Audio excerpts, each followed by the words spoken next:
네, 이은 가족 여러분, 한 주간 평안하셨습니까? 네, 오늘 예배 자리에 나오기까지 한 주 열심히 사시고 또 주님의 은혜를 간절히 구하고 또 그렇게 하나님의 인도하심을 따라 이 자리에 나왔음을 믿습니다. 오늘 하나님께서 부르신 우리들에게 하늘의 평강과 하늘의 축복을 주시리라 믿습니다. 우리 모두 자리에서 일어나시겠습니다. 우리 함께 예배드리는 우리 사랑하는 가족들 손 한번 인사하겠습니다. 한 주간 애쓰셨습니다. 주님께서 함께 하십니다 라고 인사하겠습니다. 한 주간 애쓰셨습니다. 주님께서 함께 하십니다. 고맙습니다. 우리를 이곳으로 불러주신 하나님의 이름을 함께 부르며 우리도 나아가도록 하겠습니다. 하나님이여 내 마음을 정하였사오니 내가 노래하며 나의 마음을 다하여 찬양하리로다. 아멘. 하나님 우리 아버지와 주 예수 그리스도로부터 은혜와 평강이 있기를 원하노라. 아멘. 다 함께 영광 찬송 드리겠습니다. 주의 인자는 끝이었고.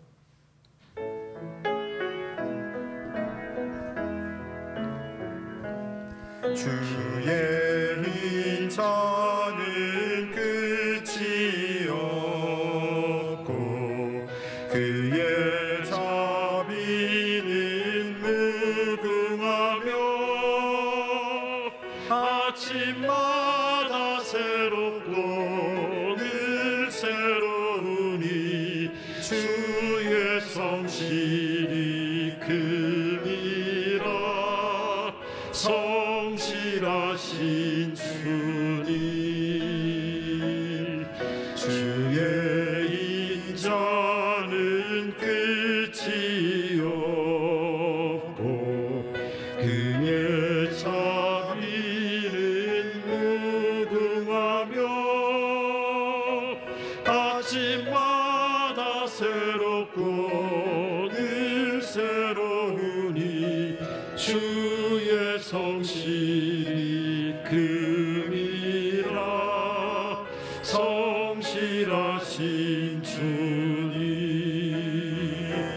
주의 인자는 끝이 없고 그의 자비는 무궁하며 아침마다 새롭고 늘 새로우니 주의 성실이 큼이라. 성실하신 주님, 아침마다 새롭고 늘 새로우니 주의 성실이 큼이라.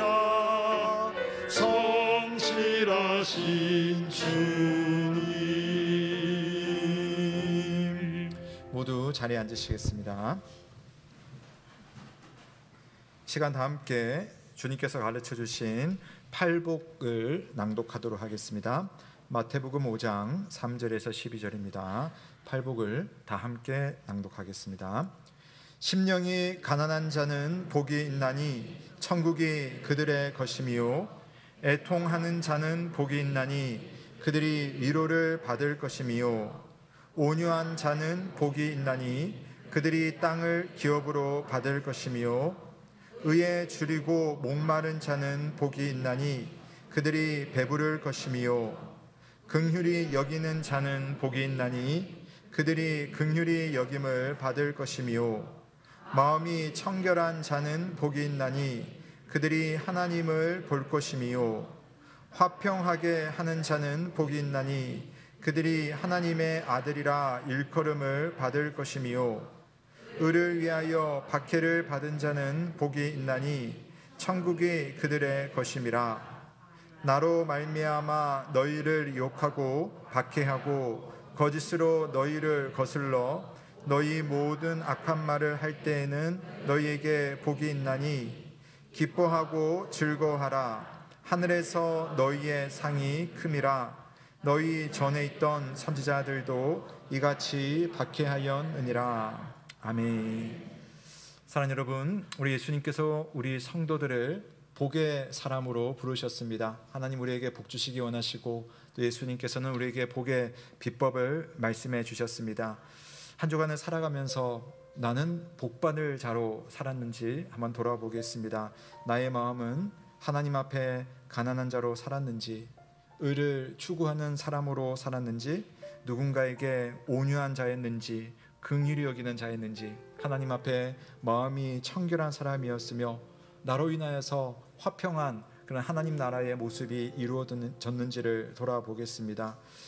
우리의 모습은 여전히 부족합니다. 하나님 앞에, 사람 앞에, 또 남들 모르지만 내 자신 안에는 부끄러운 생각들과 행실들과 말이 있습니다. 이 시간 우리가 복의 자리로 나오기를 원하시는 주님 앞에 우리의 잘못된 모습, 부끄러운 모습 다 내어놓고 회개하며 하나님 주시는 그 복의 자리로 한 걸음 한 걸음 더 가까이 나아갈 수 있도록 주님의 은혜를 구하겠습니다. 다 함께 참회의 기도를 드립니다.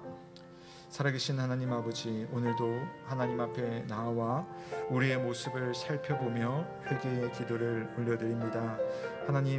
하나님께서는 나로 하여금 가난한 자, 특히 심령이 가난하여서 주님을 찾는 자 되기를 원하십니다. 애통하는 자가 되어서 하나님 앞에 슬피 울 수 있는 자가 되기 원하며, 또 온유한 자가 되어서 주님 앞에 충성스러운 자가 되고 하나님 나라의 그 의를 위해서 최선을 다하여 살아가는 주의 백성 되기를 간절히 바랍니다. 하나님, 그러나 나는 한 주간을 살며 그러지 못하였고 또 하나님 앞에 충성되지 못하였고 하나님의 은혜를 바라보지 못하였던 자임을 주 앞에 고백하오니, 주여 이 종을 불쌍히 여겨 주시옵고 하나님의 은혜를 사모하는 마음으로 온전히 나아갈 수 있도록 주께서 인도하여 주시고 샘을 허락하여 주시고 주님 앞에 좋은 곳으로 하나님 나아갈 수 있는 우리 마음의 변화가 있도록 내 마음의 변화가 있게 하여 주시고 인도하여 주시옵소서. 주님,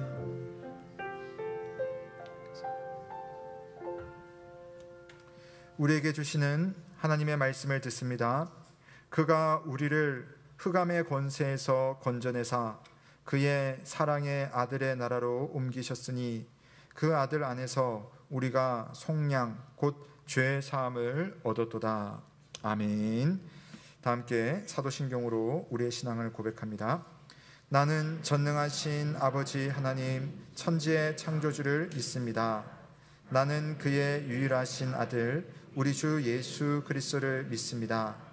그는 성령으로 잉태되어 동정녀 마리아에게서 나시고 본디오 빌라도에게 고난을 받아 십자가에 못 박혀 죽으시고 장사된 지 사흘 만에 죽은 자 가운데서 다시 살아나셨으며 하늘에 오르시어 전능하신 아버지 하나님 우편에 앉아 계시다가 거기로부터 살아있는 자와 죽은 자를 심판하러 오십니다. 나는 성령을 믿으며 거룩한 공교회와 성도의 교제와 죄를 용서받는 것과 몸의 부활과 영생을 믿습니다. 아멘. 다 함께 감사 찬송 드리겠습니다. 찬송가 36장 주 예수 이름 높이어 찬양 드리겠습니다.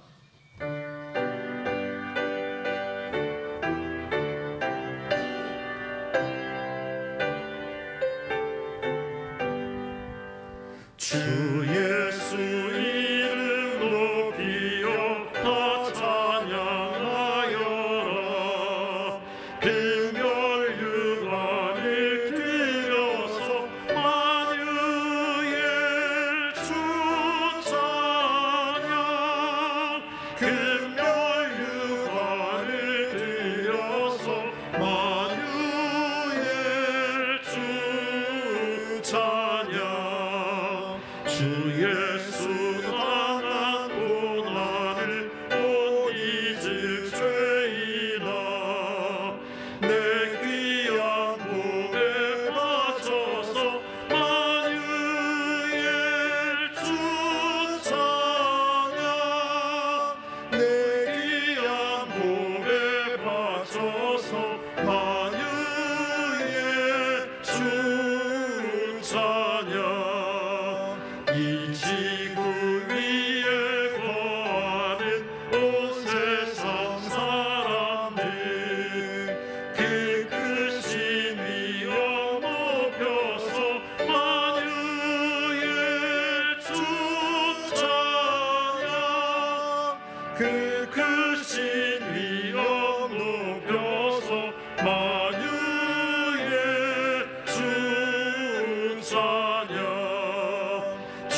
다 함께 기도드리겠습니다.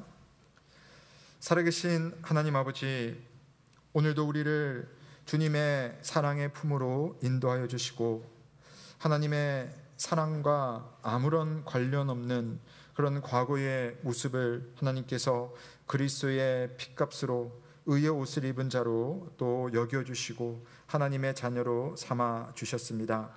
그 은혜, 그 하나님의 사랑, 또 그렇게 여겨주시는 하나님의 마음에 힘입어 오늘 예배의 자리로 나왔사오니 하나님 이 시간 주의 백성들에게 하나님의 음성을 들려주시고 주께서 예비해 주신 하늘의 평강과 위로와 특별한 복을 우리 모든 성도들에게 허락하여 주시옵소서. 아버지, 주님의 부름을 받아 믿음의 사람으로 사는 것이 쉽지 않지만은 또 우리의 부족함들이 참 많지만은 하나님께서 그런 우리들을 늘 오래 참아주시는 사랑으로 긍휼히 여겨주시고 또 날마다 한 걸음 한 걸음 조금씩 하나님의 백성으로 나아갈 수 있도록 주께서 인도해 주십니다. 그 주님의 인도하심을 따라 이 세상에서 빛으로 소금으로 살아가는 교회이며 성도로 하나님 우리가 날마다 새롭게 될 수 있도록 인도하여 주시고 때로는 인생의 고난 앞에서 넘어지고 또 외로워할 때조차도 다시 일어설 수 있는 새 힘으로 주님 앞에 나아갈 수 있는 우리 모두가 되게 하여 주시옵소서. 주님, 지난 주일에는 그동안 교회를 위해 수고했던 우리 교회 직원들의 은퇴와 또 새롭게 섬길 우리 직원들의 임직식이 있었습니다. 그 시간들을 통하여 하나님의 말씀과 또 기도와 또 권면과 축사를 통해 우리를 위로하시고 예언교회를 사랑하시는 하나님의 마음을 살펴보았사오니 이제는 우리가 다 함께 힘을 합하여 주님 기뻐하시는 주님의 선한 일을, 하나님 나라의 일을, 또 세상을 섬기는 그러한 일들을 잘 감당하는 우리 예언교회 될 수 있도록 주께서 인도하여 주옵소서. 우리 교회로 인하여서 이웃들이 생명이 또한 숨쉬어지는 그러한 삶을 살게 하시고 또 우리 교회로 인하여서 선교의 동력들이 날마다 끊어지지 않게 하여 주시고 또 우리 교회로 인하여서 하나님 아픈 이들 또 슬픈 이들 또 위로가 필요한 이들에게 하나님의 은혜와 능력이 그들에게 잘 흘러 들어갈 수 있도록 은혜를 베풀어 주시옵소서. 우리 모든 성도들이 주님의 부르심 앞에 그 나라와 그의 의를 위해 힘쓰는 이들이 될 수 있도록 주여 인도하여 주시옵소서. 주님, 이번 여름에 우리 사랑하는 교육부서의 자녀들이 여름 수련회와 또 주일학교 성경학교를 준비하고 있습니다. 그 모든 준비하는 과정들, 우리 선생님들의 기도와 손길들을 하나님 어루만져 주시고 그들에게 복을 주시고 우리 자녀들에게 하늘의 은혜와 특별한 그러한 인생의 좋은 기회를 얻을 수 있도록 함께하여 주시옵소서.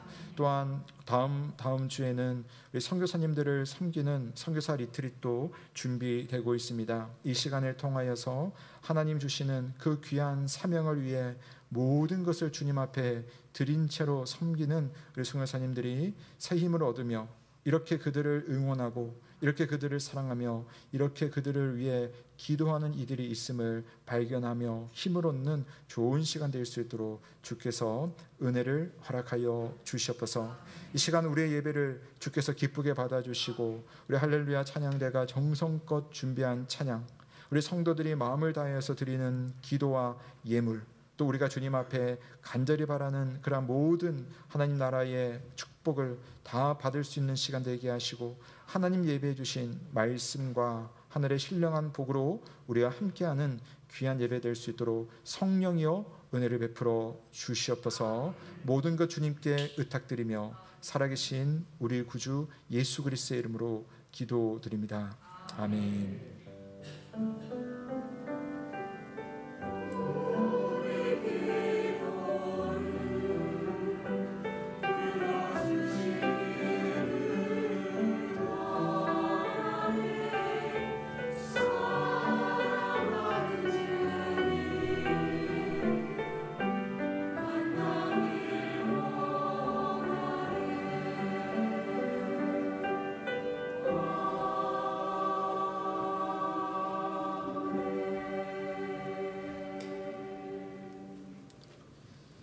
오늘 우리에게 주시는 하나님의 말씀은 로마서 3장 9절에서 18절 말씀입니다.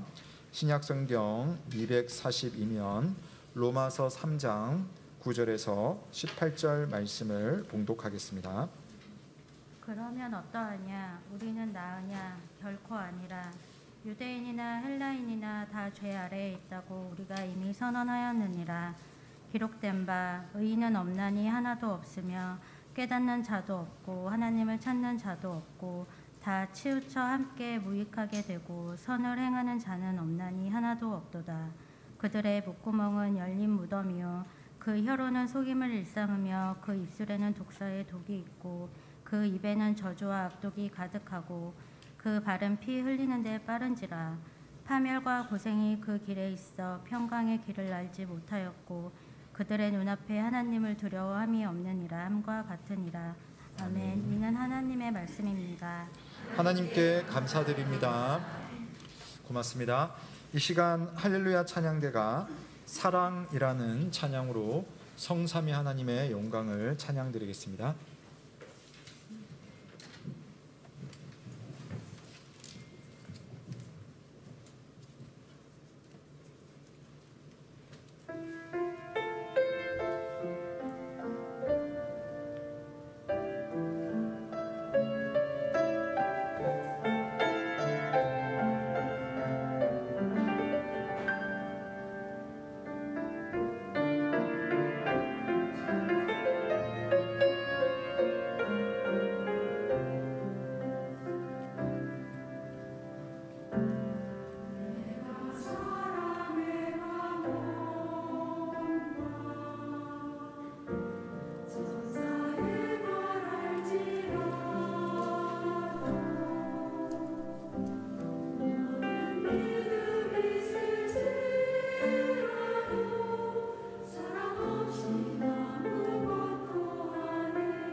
아멘. 감사합니다. 참 좋으신 우리 주님의 은혜와 평강이 주님 앞에 나온 모든 이음 가족들과 함께하길 주의 이름으로 축원합니다. 아멘.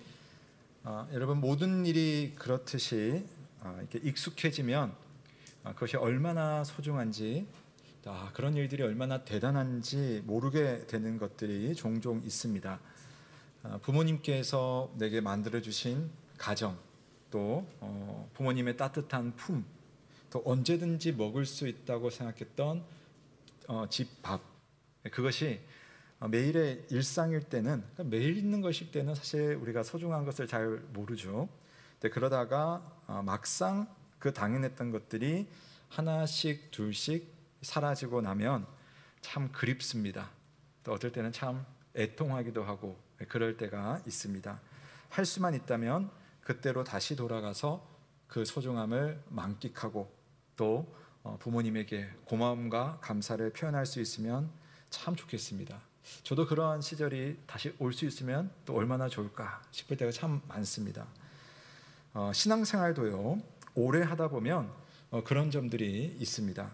내게 믿음이 있고 또 하나님의 은혜가 종종 임하고 또 하나님 나라 백성으로 사는 것이, 그러니까 이게 매주 이렇게 모이고 또 신앙생활이 그냥 생활이다 보니까 그것이 얼마나 놀라운 일인지 우리가 생각하지 못할 때가 왕왕 있다는 거죠.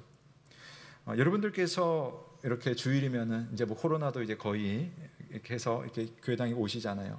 이 예배당에 나온다는 것이 사실 당연하다라고 생각을 많이 하셨는데, 사실 우리가 그 동안을 지나면서 매주일 교회당에 와서 앉아 있는 것이 이게 당연한 것이 아니구나, 그런 것들을 우리가 요즘 많이 생각을 해봤습니다.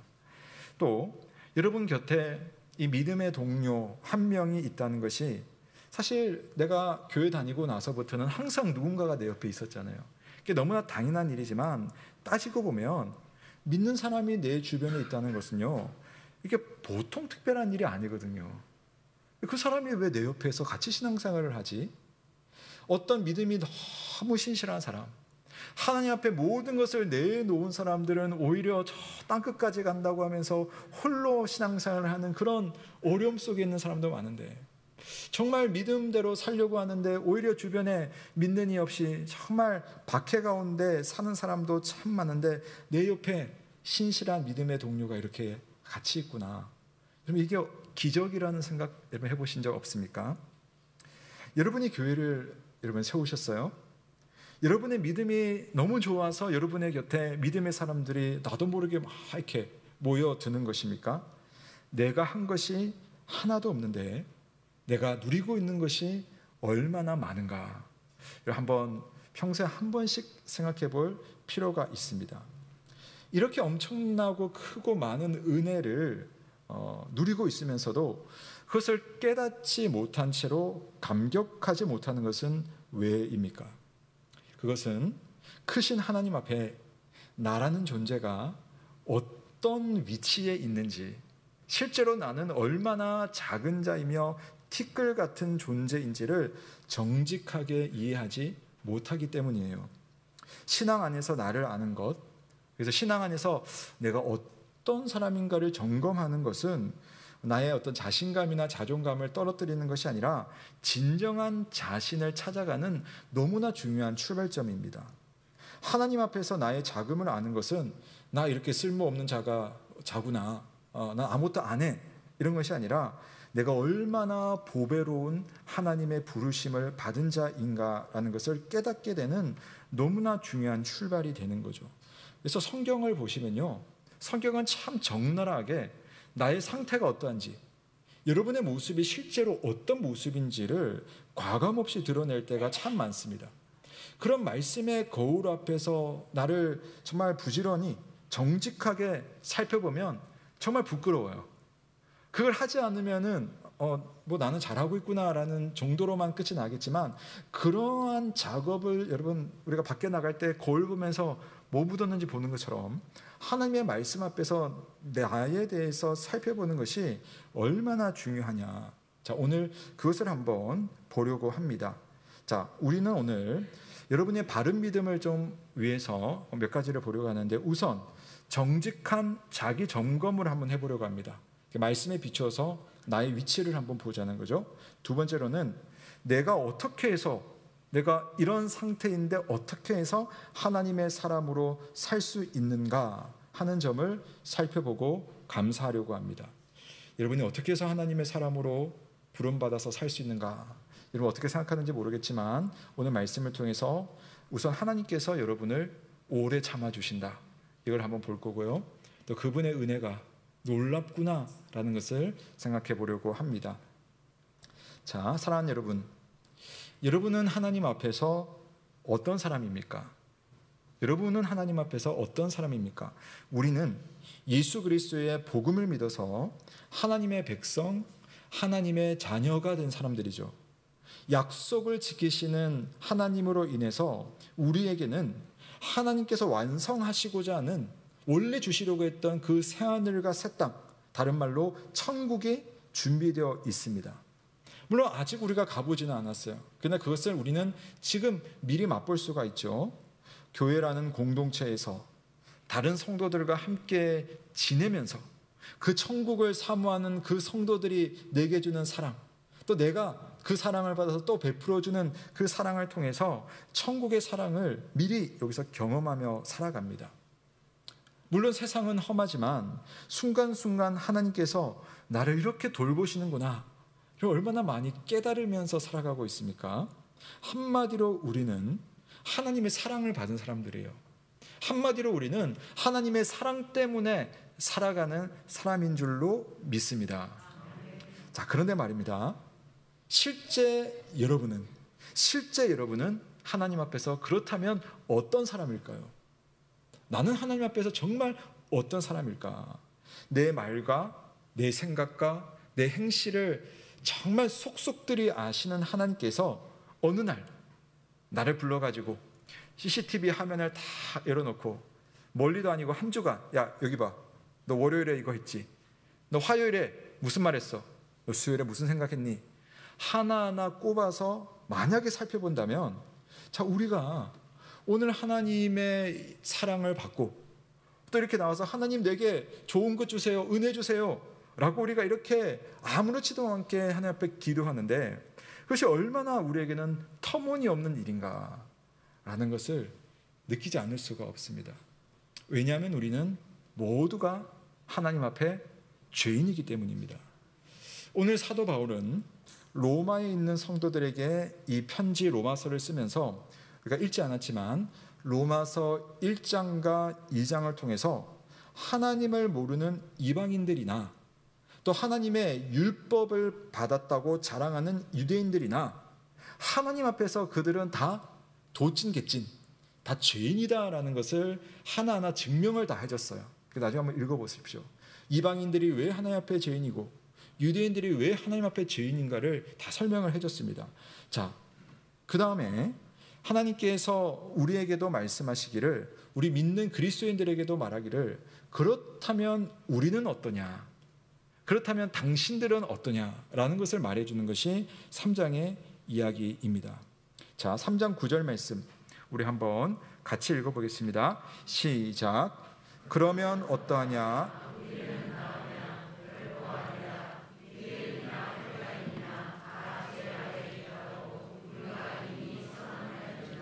아멘.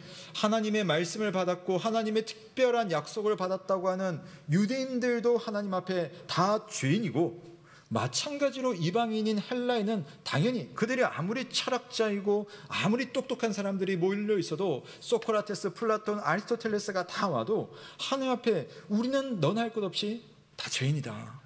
그뿐만 아니라 예수 그리스도를 통하여서 하나님의 백성이 되었다고 말하고 있는 우리 그리스도인들도 역시 마찬가지로 하나님 앞에 딱 줄지어 세워놓으면 마찬가지로 다 죄인이다 라고 이야기하는 겁니다. 자, 기독교에서는요, 그런 우리들의 인간의 상태를 뭐라고 부르냐면요, 좀 신학 용어인데요, 타락한 하나님의 형상이다 라고 말합니다. 한번 따라해 볼까요? 타락한 하나님의 형상. 예, 우리는 하나님의 형상으로 창조되었어요. 그러니까 외모를 말하는 것이 아니에요.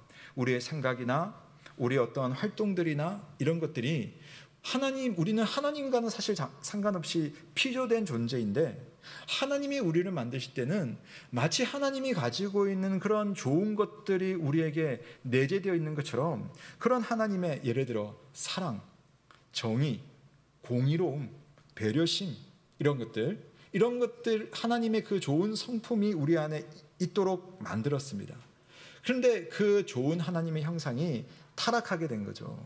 즉 하나님은 우리를 하나님의 형상으로 만들었지만, 인간은 죄로 인해서 그 형상의 모습을 잃어버리고 말았다라는 겁니다. 죄가 우리를 그렇게 만들었고, 그 죄의 영향이 지금도 여러분 아마 보시면 아실 거예요. 여러분에게 계속 영향을 미치고 있습니다. 사도 바울은 그래서 구약 성경의 여러 가지 성경 구절을 인용하면서 우리의 적나라한 모습이 어떤지를 이제 묘사를 해주는 겁니다. 그게 오늘 읽었던 본문의 내용이에요. 자, 제가 13절부터 15절 말씀까지 한번 읽어드릴게요. 보십시오. 그들의 목구멍은 열린 무덤이요, 그 혀로는 속임을 일삼으며, 그 입술에는 독사의 독이 있고, 그 입에는 저주와 악독이 가득하고, 그 발은 피 흘리는 데에 빠른지라. 아멘. 자, 여러분 아마 대부분 성경책에 보면 여기 그들의 목구멍은 할 때 앞에 보면 기역자, 니은자, 디귿자 이렇게 써 있는 성경 있으시죠? 그것을 따라서 밑으로 쭉 내려가면 이제 각주라고 하죠. 각주에 보면 이 성경이 구약 성경 어디에서 나왔는지가 이렇게 기록이 되어 있습니다. 시편에서 나왔다, 뭐 이사야서에서 나왔다라는 겁니다. 그래서 원래는 이 성경이 어떤 특정한 대상을 위해서 그 구절이 써 있었는데, 사도 바울이 하나님의 은혜 안에서 이 말씀을 이제 가지고 와가지고, 이 말씀이 그때 그 사람에게만 준 말씀이 아니라 지금 여러분에게 주는 말씀이다, 즉 우리 모두에게 주는 말씀이다라고 해석해서 여기다가 편지로 쓴 겁니다. 그러니까 뭐라고 되어 있냐면, 제가 간단하게 한 말씀드리면, 첫 번째, 그들의 목구멍이 열린 무덤과 같다. 우리의 목구멍이 열린 무덤과 같다, 이렇게 말합니다. 시체가 한창 썩고 있는 무덤이 있어요. 근데 그 무덤의 문이 물론 우리식의 무덤과 또 이 로마식의 무덤은 물론 다릅니다만은, 이 무덤의 돌문이 확 열렸어요. 그러면 그 썩는 냄새가 무덤에서부터 그 역한 냄새가 막 나오지 않겠습니까? 마치 그처럼 바울이 말하기를, 타락한 상태의 인간의 목구멍에서는 뭐가 나오느냐, 강조를 한 겁니다. 열린 무덤처럼 역한 말이 튀어나온다. 그래서 그 사람의 혀에서는 속임이 나오고, 입술에서는 독사의 독이 막 뿜어졌듯이 그렇게 독이 뿜어져 나오고, 입에는 저주와 악독이 가득하다라고 말합니다. 여러분, 이런 상태의 사람이 여러분 되어보신 적이 있습니까? 최근에? 아니면 그런 상태의 사람을 만나보신 적이 있습니까? 저는 만나본 적이 있어요. 최근에 길을 가는데 저한테 말한 건 아니었는데 그냥 싹 지나갔는데, 제가 순간적으로 드는 생각이 뭐냐면은, 이제 출근하는 길이었어요. 빨리 교회 가가지고 귀 씻고 싶다, 그 생각이 드는 거예요. 그러니까 그 입술에서, 그러니까 저는 이제는 목사니까 욕을 안 하니까요. 그러니까 예전에는 했을지 몰라도 지금은 그래도 좀처럼 들을 수 없는 그런 욕이 막 나오는데, 그냥 뭐 표현상 욕이 아니라 그 속에 얼마나 특정 대상을 향해서 저주가 가득 차 있는 그런 말이 나오는지, 와, 제가 심장이 좀 떨리고 귀를 씻고 싶다는 그런 생각이 딱 들었어요. 그래서 남의 이야기를 듣듯이 그렇게 저는 했죠. 근데 이 말씀을 제가 이번 주간에 쭉 묵상하면서 그때가 생각이 나는 겁니다. 오늘 사도 바울이 우리에게 이야기를 합니다. 우리는 더 나을까? 당신은 더 낫습니까? 라고 이야기를 하는 겁니다. 제가 한 주석을 보면서 이 본문과 관련해서 한 목사님이 이런 글을 썼더라고요. 제가 한번 인용을 해보면, 많은 신자들의 말은 믿지 않는 어떤 이웃들의 말처럼 기분 나쁘지 않을지 몰라도, 그런 어떤 저속한 말을 쓰지 않을지는 몰라도 대체로 하늘나라의 말보다는 세상의 말에 더 가깝다라고 우리 대부분의 그리스도인에 대해서 좀 안타깝지만 그런 평가를 했더라고요. 그러니까 이게 뭐겠습니까? 내 입술의 말과 내 마음의 생각이 지금 천국의 것이 아니라면 내가 그렇게 욕하고 있는 또 내가 그렇게 이상하다라고 여기고 있는 그 입술의 말과 다를 바 없다는 거예요. 오십보 백보 도찐개찐 자랑할 만한 것이 없습니다. 정도의 차이일 뿐 여전히 내 마음속에는 세상의 것만이 맴돌고 있다면 남들보다 덜 악한 말을 표현을 할지는 모르지만 더 나은 것이 없다라는 것입니다. 그래서 여러분, 우리에게 문제가 터지지 않았을 뿐 만약 우리가 어떤 시험대에 선다면, 어떤 극한의 상황에 몰린다면 저 뉴스에 나오고 있는 그 사람들이 내린 그 결정과 과연 나는 얼마나 다를까?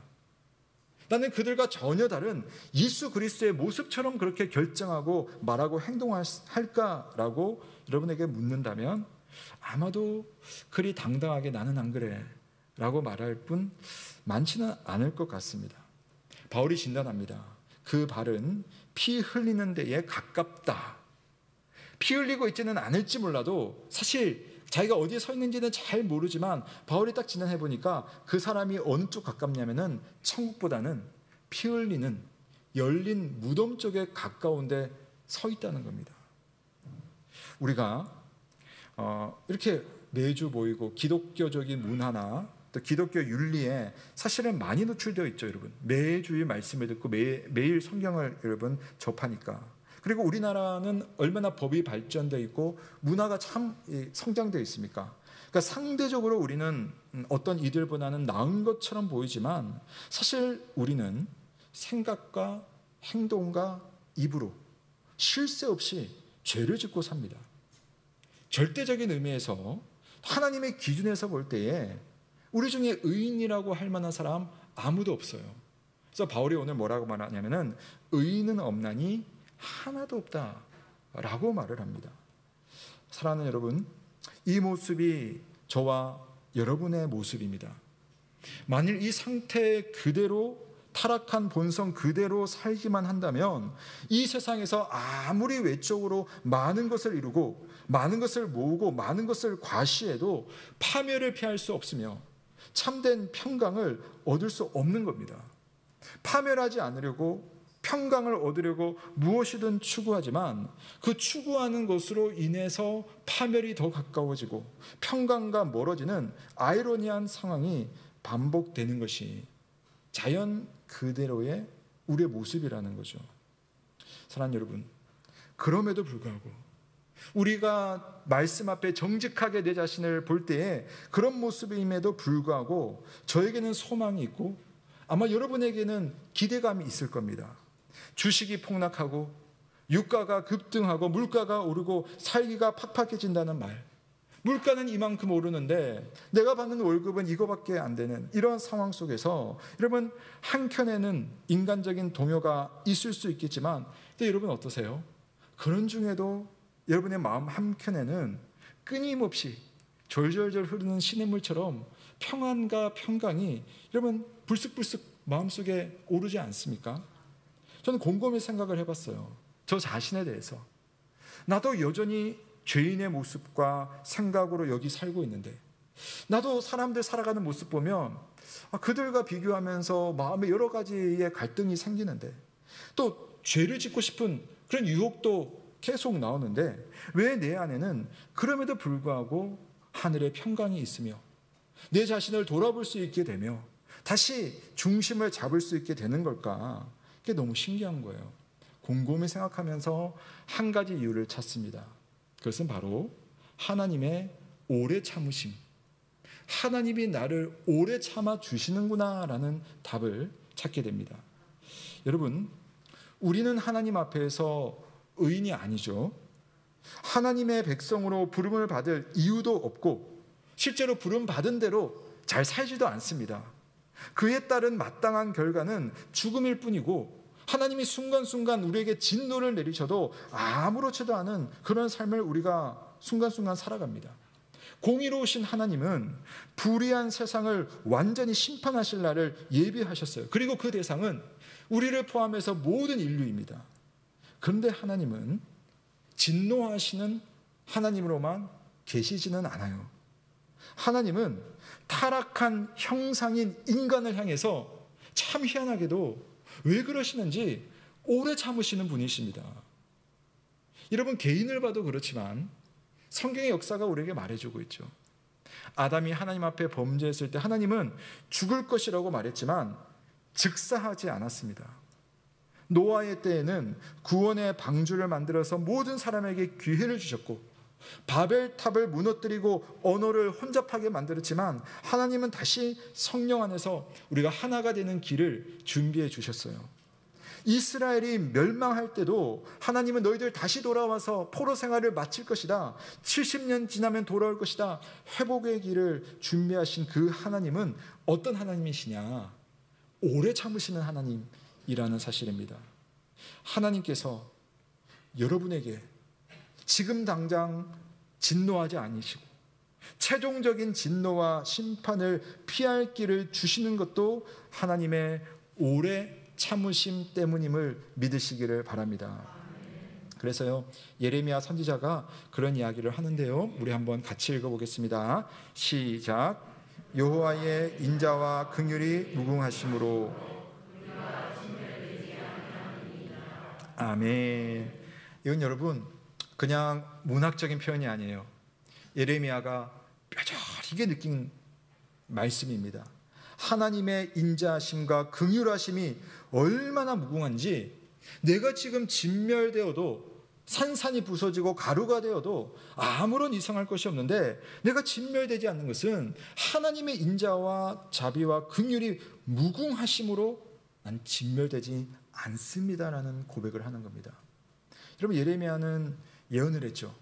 우리가 하나님 앞에 범죄한 삶을 살았기 때문에 하나님이 바벨론을 통하여서 이 나라를 멸망시키실 것이고 우리의 왕조를 무너뜨리실 것이고 우리를 포로로 잡아갈 것이다. 그러니까 절망밖에 없는 시절을 예레미야는 살고 있었습니다. 그런데 그런 절망 속에서 포로로 잡혀가고 괴로운 일들을 당하는 그런 와중에도 예레미야가 가만히 보니까 그 속에도 하나님의 뜻이 있고 그 속에도 하나님의 계획이 있는데, 그 계획을 찬찬히 보니까 하나님의 인자하심과 하나님의 긍휼하심이 멸망당해 보이는 그 순간에도 있다는 겁니다. 그리고 나서 내리는 결론은 그 하나님의 인자와 긍휼 때문에 우리는 진멸하지 아니할 것이다 라고 말을 합니다.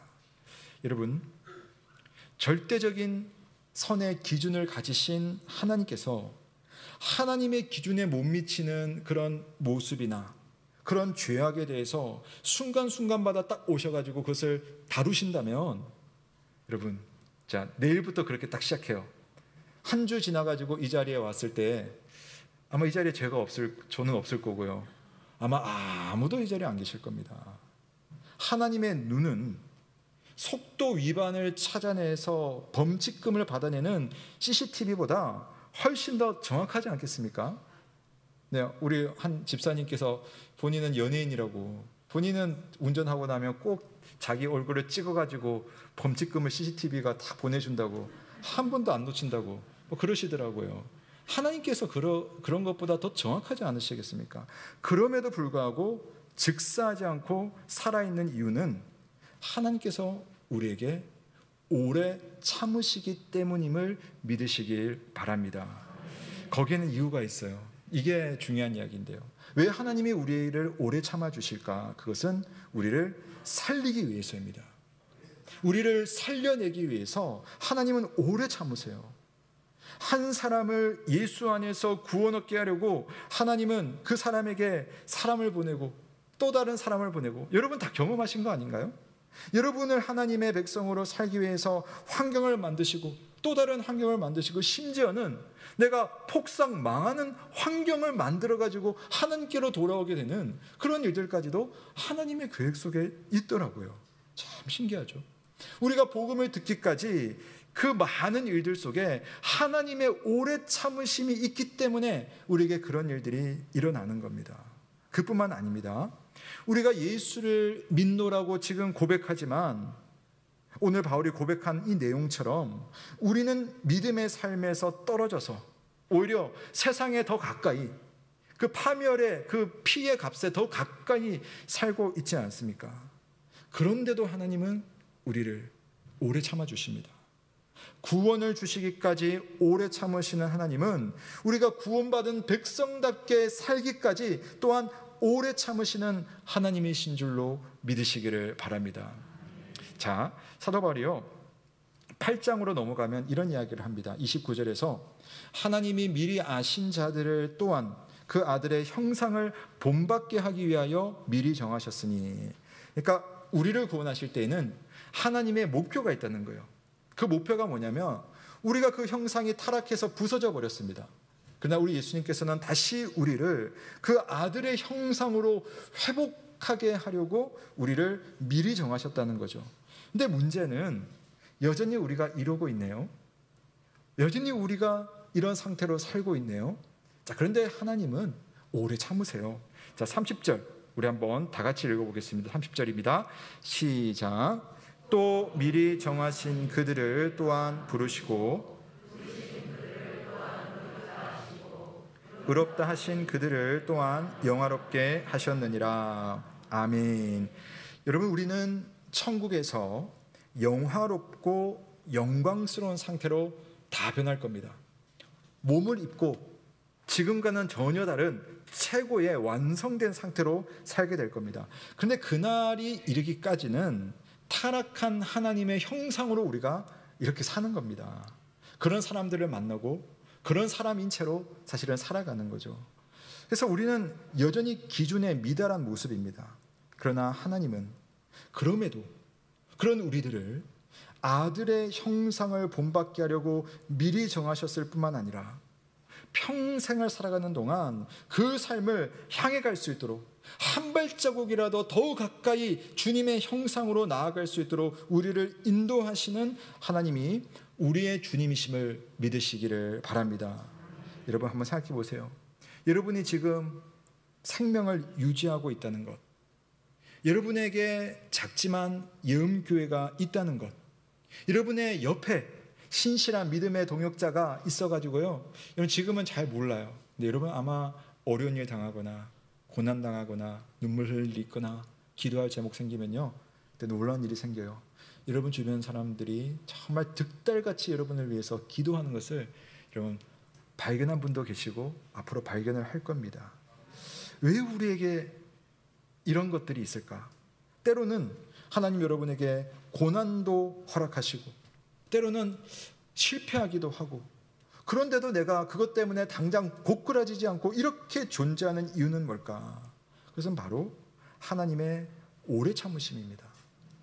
여러분을 오래 참으시는 하나님께서 여러분에게 기회를 주시고, 오늘 실족해 있는 여러분을 위해서 하나님은 목회자를 통해 말씀을 선포해 주시고, 오늘 살다가 넘어져서 아파하는 여러분의 삶을 위해서 누군가가 여러분을 위해서 기도해 주시는 그 모든 것은 하나님의 오래 참으심입니다.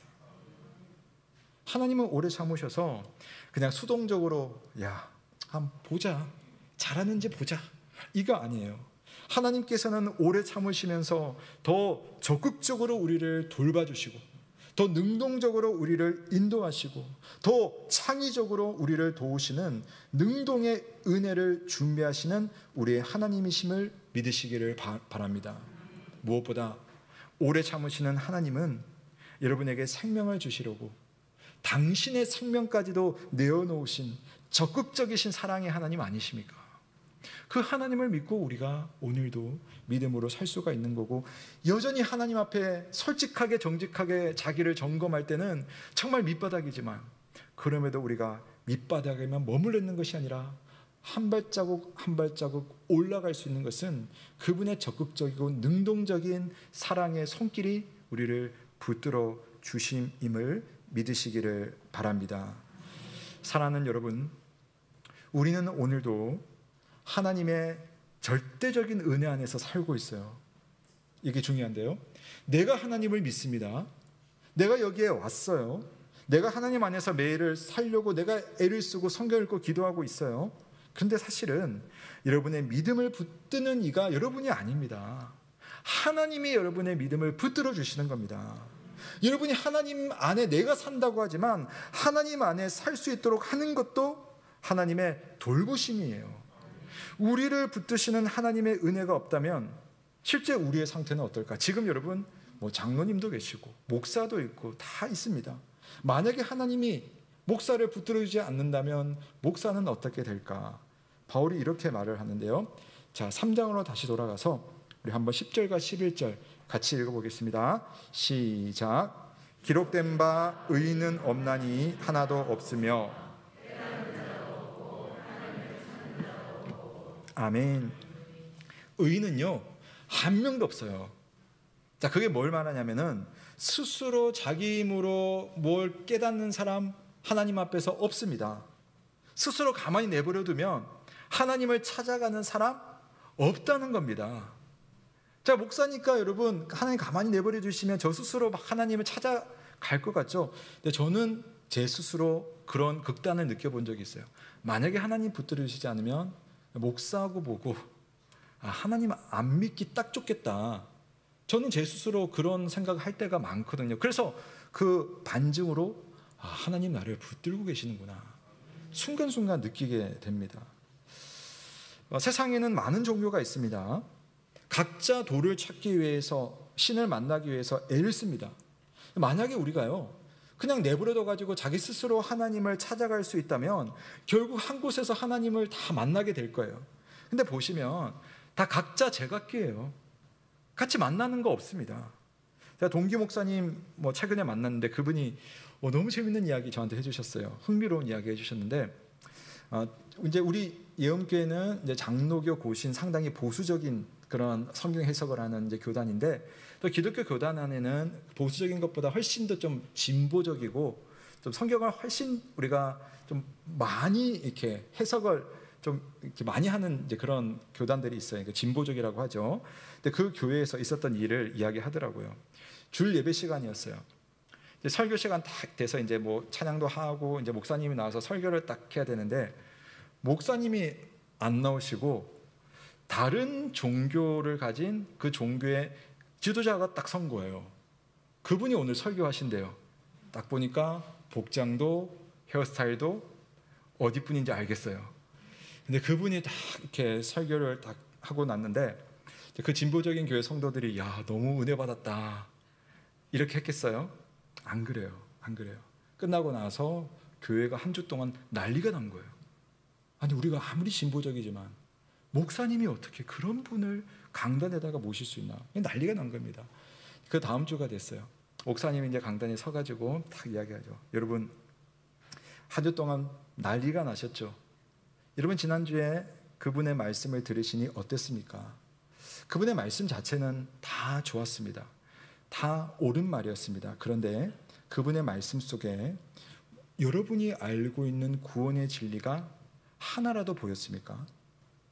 그분이 열심히 노력하고 살아가는 그 좋은 가르침 속에 우리가 노력해서 올라갈 수 있는 구원의 길이 보이던가요? 보이지 않았다는 거죠. 우리의 힘으로 도달할 수 있는 그 구원의 정상이라는 것이 과연 사람에게 있었습니까? 라고 할 때 이 성도들은 그랬구나. 우리가 아무리 스스로의 힘으로 노력하는 그런 자력 종교라고 하는데 그런 종교는 자기 힘으로 구원에 도달할 수 없는 인간의 상태가 어떠한지를 비교, 대조를 통해서 발견하는 겁니다. 저는 이제 그 목사님이 좀 너무 심하게 하긴 하셨다는 생각이 드는데 의도는 참 제가 이해가 돼요. 존 칼빈 목사님은 비기독교인 철학자나 사상가들의 학문에 대해서 인정합니다. 여러분 이렇게 생각하셔야 돼요. 믿음이 없다고 해서 그분이 이룬 학문적인 성취가 의미 없는 게 아니에요. 그 속에 하나님의 은혜가 있고 우리가 일반 은혜라고 하죠. 과학자들이 하고 철학자들이 보여주는 그런 모든 것에 하나님의 지혜가 역시 있습니다. 근데 문제는 그런 것 말고 하늘에 속한 것들을 아는 데 있어서는 세상에 아무리 똑똑한 사람이라 해도 칼빈이 뭐라고 말했냐면은 두더지보다 더 눈이 어두운 상태로 찾아다니고 있다. 그렇게 이야기를 하더라고요. 순간순간의 지혜와 깨달음은 분명 우리보다도 탁월하실 수 있습니다. 그러나 그것만으로는 바른 목적지에 도달할 수가 없는 거예요. 칼빈이 또 재밌는 그런 비유를 했는데요. 한번 띄워주시면 이런 이야기를 했습니다. 그들은 캄캄한 밤에 번갯불을 의지해서 길을 가는 여행자의 처지와 같다라고. 그래가지고는 길을 찾을 수 없죠. 물론 깜깜하면 한 발짝도 갈 수 없습니다. 그렇다고 해서 번갯불 한 번씩 착착 비칠 때 그래가지고 여러분 길을 찾아갈 수 있겠어요? 없습니다. 자기 감각으로 의지할 수 없고 순간순간 떠오르는 지혜만으로는 우리는 구원의 길을 갈 수가 없습니다. 우리가 새 언약을 공부할 때 다뤘던 것처럼 오직 성령께서 여러분의 마음을 새롭게 하실 때에만, 하나님께서 그 밝게 비춰주는 말씀으로 여러분의 그 발 앞을 비춰주실 때만 우리는 길을 찾을 수 있다는 사실, 바로 그것이 하나님의 은혜라는 사실을 믿으시기를 바랍니다. 그래서 여러분, 시작은요 여러분이 하는 게 아니라 하나님이 하세요. 여러분의 구원의 시작은 하나님이 하시고 그 구원의 길을 붙들어 주시는 분도 하나님이시며 그 구원의 끝까지 완성하시는 분도 하나님이심을 믿으시기를 바랍니다. 은혜로 시작한 인생은 은혜로 살아가는 겁니다. 오늘 저는 그 말씀을 이제 드리는 거죠. 우리가 한번 정직하게 자기 점검을 해보자. 내가 목사니까, 장로니까, 집사니까 나는 자연스럽게 하나님의 구원받은 백성이야. 아닙니다. 그것만 의지하면 여러분 하나님의 은혜가 안 보여요. 하나님 앞에 은혜를 받을 수 있는 그릇이 되려면 나에게 차여 있다라고 하는 것을 다 비워내셔야 됩니다. 그 비워내는 작업이 나는 하나님 앞에 어떤 존재인가, 그런 나를 하나님은 어떻게 대해 주셨는가, 오래 참으시고 또 참아주신 그 하나님 앞에 내가 무슨 자랑을 가지고 그분 앞에 나설 수가 있겠습니까? 하나님을 찾는 마음도 하나님께서 주셨으며 하나님을 알 수 있는 말씀도 하나님이 주셨으며 그 말씀을 통해 하나님이 계시는구나 라는 것을 알며 살 수 있는 것도 하나님의 은혜입니다. 하나님의 은혜 안에 사는 것은 그런 하나님을 늘 염두에 두는 삶입니다. 여러분, 은혜로 시작한 인생입니다. 은혜로 살아가는 인생이며 은혜로 마치는 인생 되시길 주님의 이름으로 축원합니다. 아멘. 우리 함께 주신 말씀 생각하며 찬송가 470장 9주와 407장 9주와 함께 나 죽었으니 찬양하며 봉헌하도록 하겠습니다.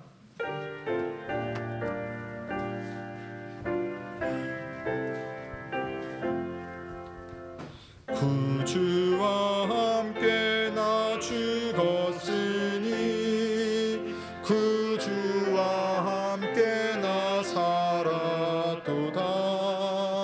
영광의 그날에 이르도록 언제나 주만 바라봅니다.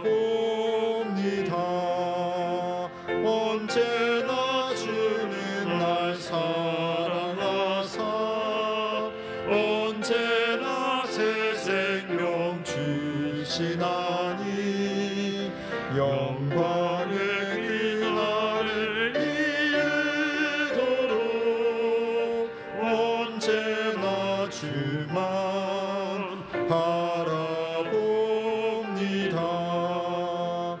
마음속에 시험을 받을 때와 무거운 근심이 있을 때에 주께서 그때도 같이 하사 언제나 나를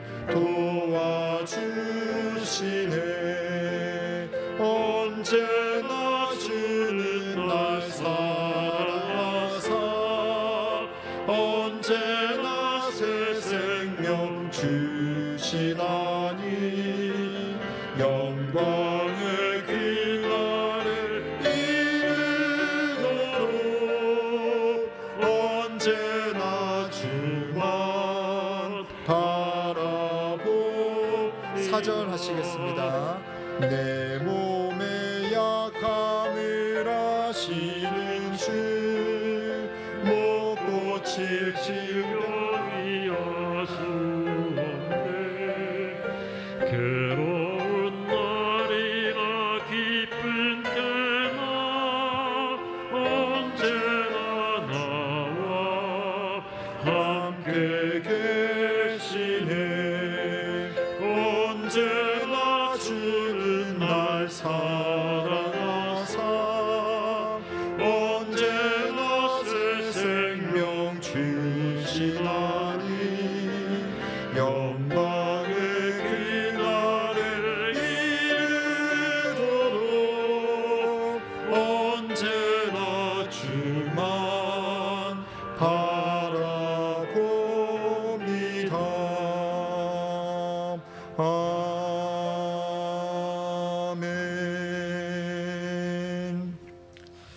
사랑하는 성도 여러분, 오늘 말씀 앞에 우리 자신을 비춰보며 다 함께 기도하기 원합니다.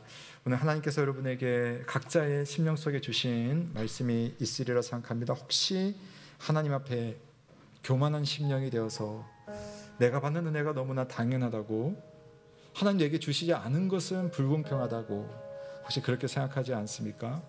정직하게 자기를 점검하며 그분이 나를 오래 참지 않으셨다면 내가 이렇게 투정할 수나 있을까라고 생각하며, 또 그분 앞에 내 자신을 생각하며 한번 기도를 드리면서, 하나님, 겸손한 마음으로 오래 참으시는 하나님 앞에 내가 참 믿음으로 끝까지 살아가게 해달라고 한번 기도하면 좋겠습니다.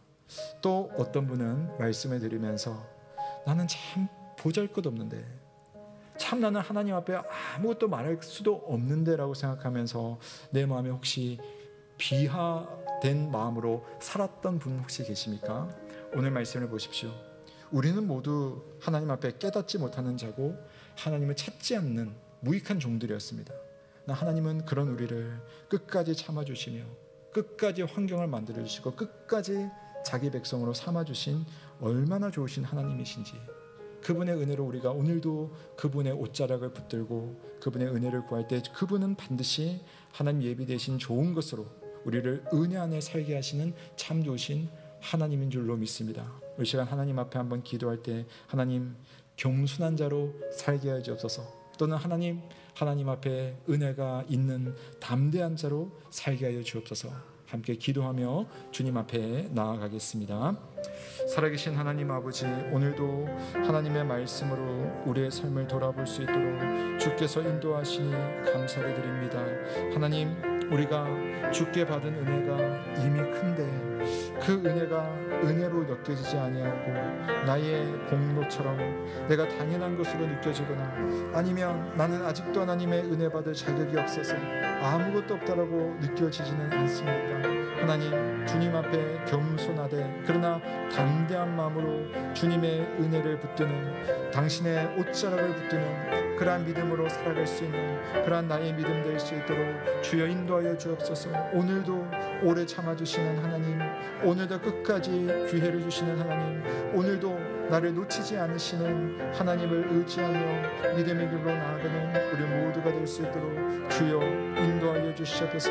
우리 모든 성도들의 순간순간마다 하나님의 은혜가 충만하며 하나님의 나라와 그 영광이 나타날 수 있는 우리 모두가 될 수 있도록 주여 인도하시고 함께하시고 붙들어 주시옵소서. 주님.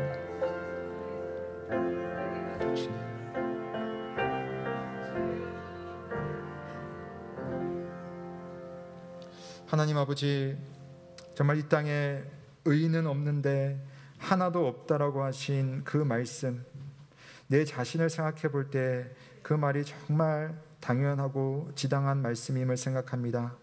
그런데 우리는 그럼에도 불구하고 하나님을 아는 자가 되었고 하나님을 찾는 자가 되었고 하나님의 은혜 안에 사는 자가 되었습니다.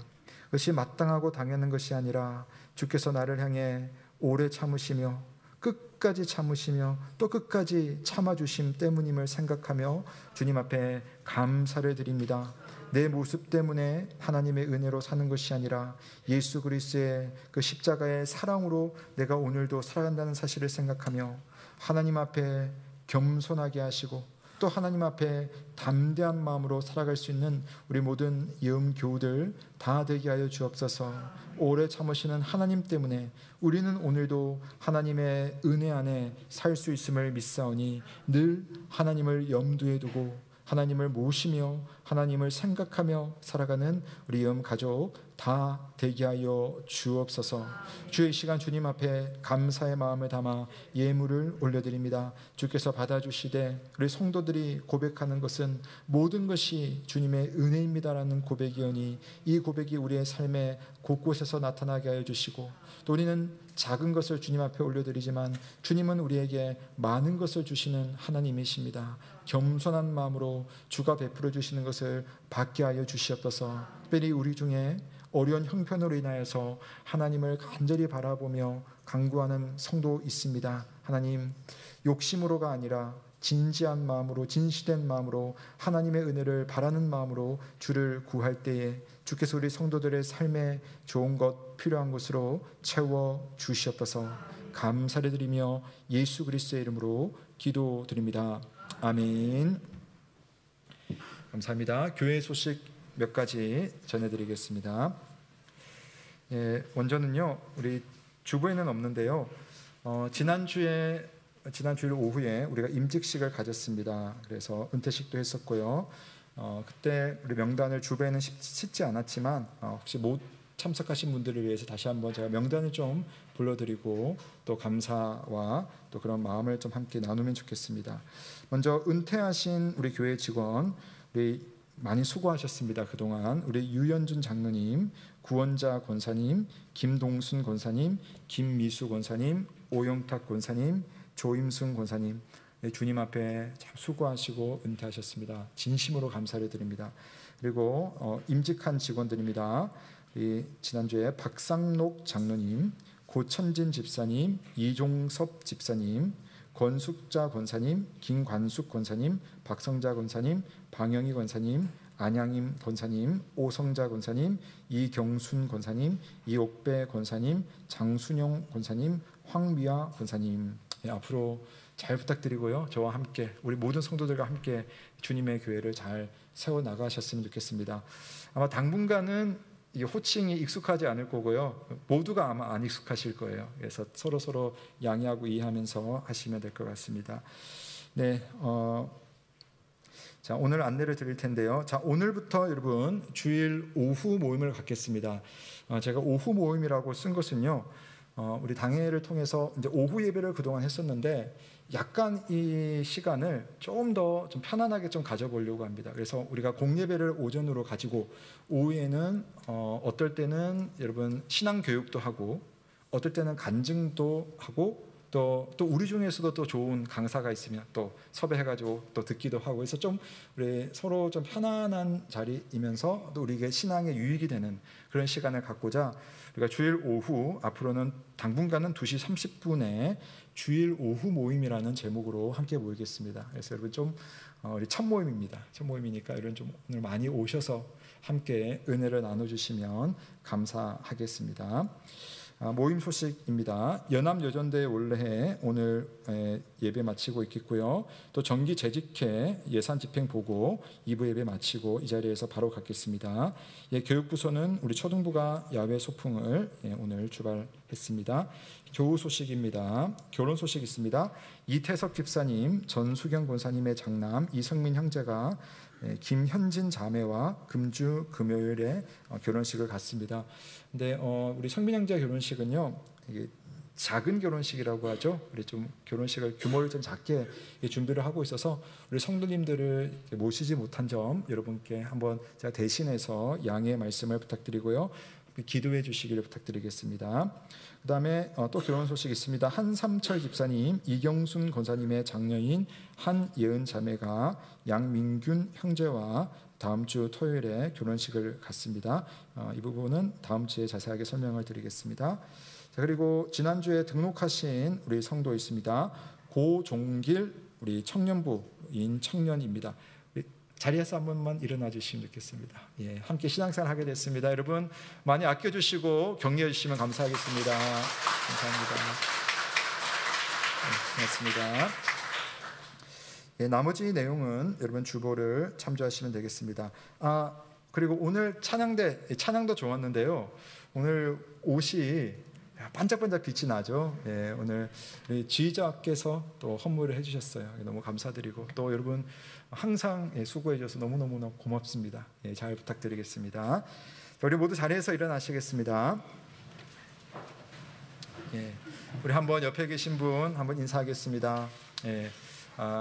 우리 서로에게 승리를 한번 축복하면 되겠습니다. 한 주간 승리하세요라고 한번 인사하겠습니다. 한 주간 승리하세요. 여러분 자기를 잘 점검하시면서 주님의 은혜를 마음껏 누리시길 바랍니다. 다 함께 마침 찬송하시고 강복 선언으로 예배를 마치겠습니다.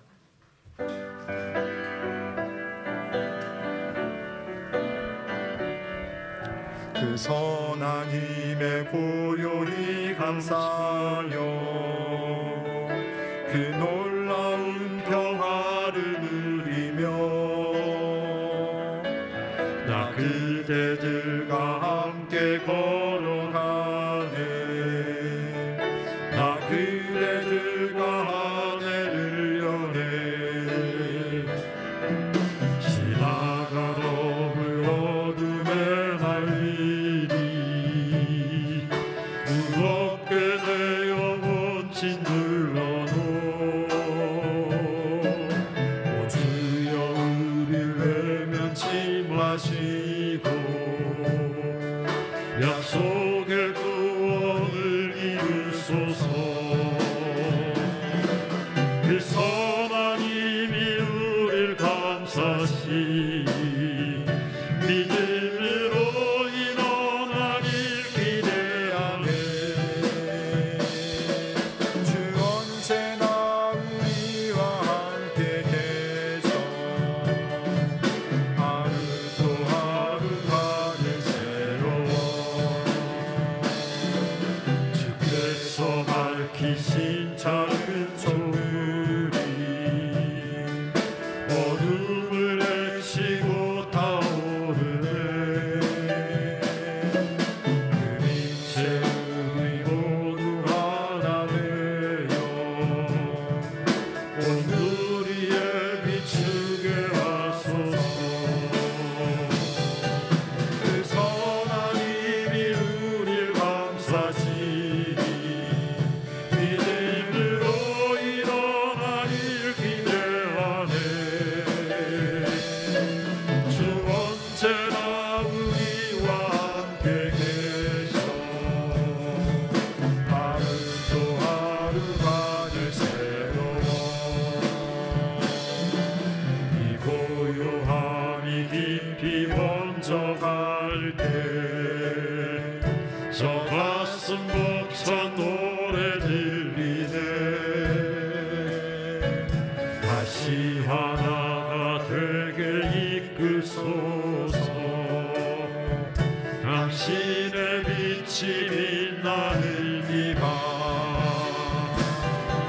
그 선한 힘이 우릴 감싸시니 믿음으로 일어나길 기대하네. 주 언제나 우리와 함께 계셔